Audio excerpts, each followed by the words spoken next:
కొంచెమైనా భగవద్గీతను చదివిన వారికి, కొంచెమైనా గంగాజలం త్రాగిన వారికి, ఒక్కసారైనా శ్రీకృష్ణ భగవానుని స్మరించిన వారికి యముడు వల్ల కలిగే భయం శాశ్వతంగా నశిస్తుంది. మహాదేవుడైన శ్రీకృష్ణ పరమాత్మ మానవులందరినీ అర్జునులుగా తలచి సర్వ మానవాళి ఉన్నతి కోసం అందించిన మహాప్రసాదం ఈ భగవద్గీత. గీతను చదువుదాం, రాతను మార్చుకుందాం, జగత్తును ఉద్ధరిద్దాం. బాల సరస్వతీ దేవి నా ఎదురుగా కూర్చుని భగవద్గీత గొప్పతనాన్ని చెబుతున్నట్టుగా ఉంది చేతన నువ్వు మాట్లాడుతుంటే. భగవద్గీతలో ఎన్ని అధ్యాయాలుంటాయి, ఎన్ని శ్లోకాలుంటాయి? భగవద్గీతలో 18 అధ్యాయాలు ఉంటాయండి, అలాగే 700 శ్లోకములు ఉంటాయండి. చేతన, భగవద్గీతలోని కొన్ని శ్లోకాలని తాత్పర్యంతో సహా సారాంశంతో మాకు చెప్పగలవా? చెప్తానండి.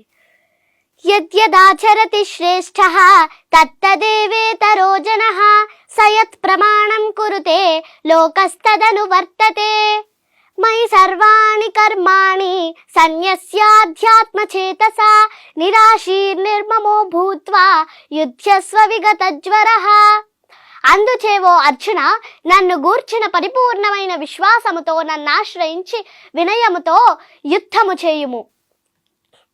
శ్రేయాన్ స్వధర్మో విగుణః పరధర్మాత్ స్వనుష్ఠితాత్ స్వధర్మే నిధనం శ్రేయః పరధర్మో భయావహః. పరధర్మమును చక్కగా నిర్వహించుట కంటెను గుణరహితమైనను స్వధర్మమును ఆచరించుట ఉత్తమము. పరధర్మానుచరణము హానికరమైనను స్వధర్మానుచరణమునందు నాశనము పొందుటైనను ఉత్తమమైనదే. ధూమేనావ్రియతే వన్హిః యథాదర్శో మలేన చ యథోల్బేనావృతో గర్భః తదా తేనేదమావృతం.